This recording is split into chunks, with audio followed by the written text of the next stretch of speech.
Em um tempo distante, às margens do vasto mar da Galileia, um pequeno grupo de homens seguia um mestre cujas palavras transformavam vidas. O sol se punha lentamente, tingindo o horizonte de tons dourados e carmesins, enquanto uma brisa suave movia as águas tranquilas.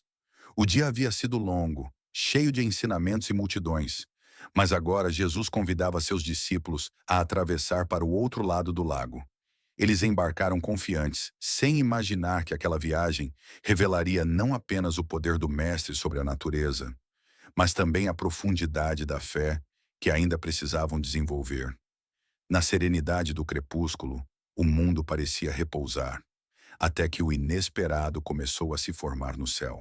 Conforme avançavam para o centro do mar, o céu começou a mudar. Nuvens densas surgiram repentinamente, engolindo a luz que restava do entardecer.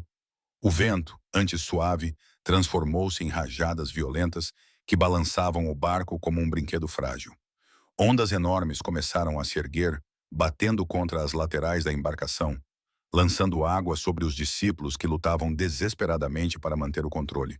O medo tomou conta deles. Alguns tentavam esvaziar a água acumulada, outros se seguravam nas cordas, enquanto o barco inclinava perigosamente.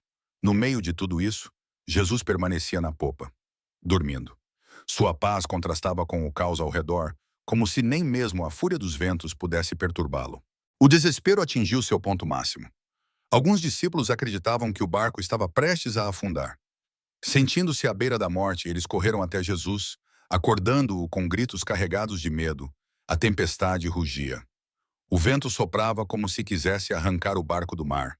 Mas, ao abrir os olhos, Jesus se ergueu tranquilamente. Sua presença parecia alterar o próprio ar ao redor. Os discípulos recuaram, observando com esperança e incerteza.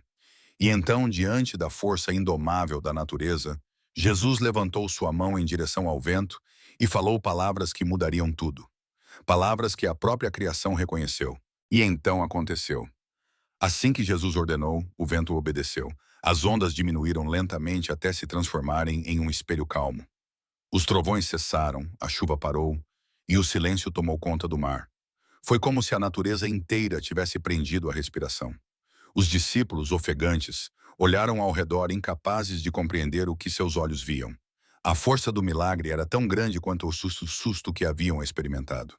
Naquele instante perceberam. O homem que estava com eles no barco não era apenas um mestre, mas alguém que tinha autoridade sobre todas as coisas, até mesmo sobre a tempestade.